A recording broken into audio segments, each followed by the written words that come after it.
What if one of the most important arcs in One Piece wasn't just an adventure, but Oda quietly showing us the truth about the ancient kingdom, using a Ghibli film as inspiration? Because when you really look at Skypiea, it doesn't feel random anymore.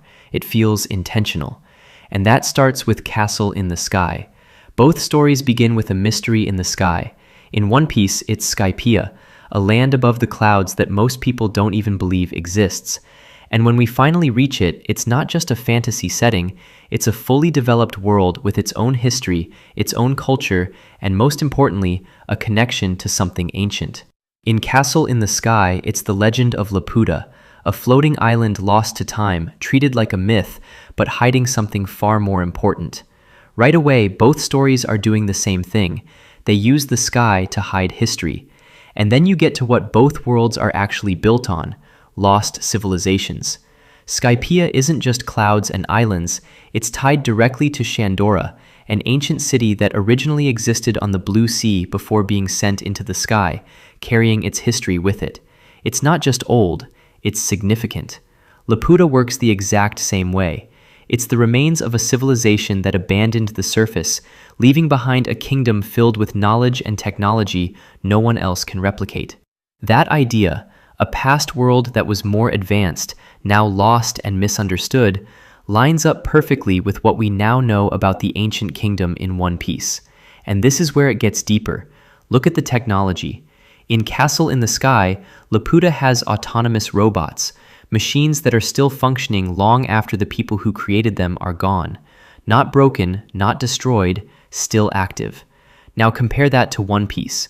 We've already seen ancient technology tied to the Void Century, including machines that feel completely out of place in the current world.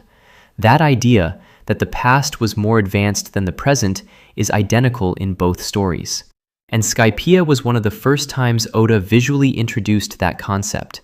Shandora isn't just ruins, it's a surviving piece of history.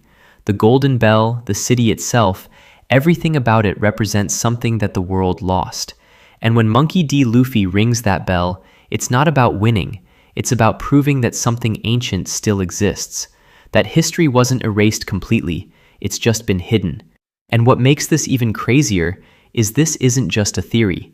Eiichiro Oda has openly taken inspiration from Castle in the Sky, and during the time he was working on Skypiea, he literally had the film in his workspace.